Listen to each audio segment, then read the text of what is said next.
एक भूखा भेड़िया और एक नन्ही चिड़िया। क्या एक बुझता हुआ दिया एक शिकारी का दिल बदल सकता है? बहुत ऊंचे पहाड़ों के बीच फैला एक जंगल था, जहां सर्दी इतनी कड़ी पड़ती कि पत्थर भी सिहर उठते। उसी जंगल में रहता था एक भेड़िया, नाम था अरण्य। कभी अरण्य पूरे जंगल का सबसे ताकतवर भेड़िया था। उसकी एक दहाड़ से हिरन कांप उठते थे। लेकिन समय बदला, जंगल में शिकार कम हो गया, झुंड बिखर गया और अरण्य अकेला रह गया। कई दिनों से उसने कुछ नहीं खाया था। भूख ने उसके शरीर से ताकत और मन से उम्मीद दोनों छीन ली थी। वो सोचने लगा, शायद अब मेरा समय खत्म हो गया। उस रात बर्फ गिर रही थी, आसमान काला था, रास्ते दिखना बंद हो गए थे। अरण्य लड़खड़ाते हुए आगे बढ़ा। तभी उसे दूर अंधेरे में एक हल्की सी रोशनी दिखी। वो चौंका।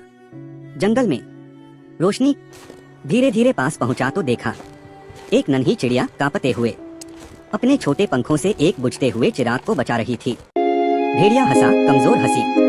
इतनी छोटी हो और इस तूफान में दिया बचा रही हो, तुझे नहीं लगता ये बेकार है? चिड़िया ने सिर उठाया और बोली, मुझे नहीं पता ये दिया बचेगा या नहीं, पर अगर मैंने कोशिश नहीं की तो अंधेरे में कोई रास्ता कैसे पाएगा? ये शब्द अरण्य के दिल में उतर गए। उसे याद आया, जब वो ताकतवर था तब भी वो कभी हार नहीं मानता था। उस रात उसने चिड़िया को नुकसान नहीं पहुंचाया। वो वहीं बैठ गया, दिए को हवा से बचाने लगा।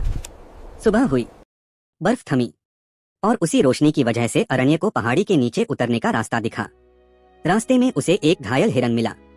पहले वाला अरण्य होता तो शिकार कर लेता, लेकिन आज उसने हिरन को पानी तक पहुंचाया। कुछ दिनों में जंगल बदलने लगा।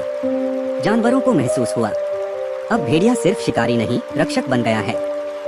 धीरे धीरे हिरन लौट आए, पक्षियों ने घोंसले बनाए, जंगल फिर से जीवित होने लगा। और अरण्य अब वो सबसे ताकतवर इसलिए नहीं था क्योंकि वो मार सकता था, बल्कि इसलिए क्योंकि वो उम्मीद बचा सकता था। चिड़िया आज भी हर रात चिराग जलाती है और भेड़िया वो दूर खड़ा पहरा देता है। गहरी सीख, ताकत सिर्फ शरीर में नहीं होती, असली ताकत तब दिखती है जब हम टूटे हालात में भी सही रास्ता चुनते हैं। जो किसी और की उम्मीद बचाता है, जिंदगी उसकी भी संभाल लेती है।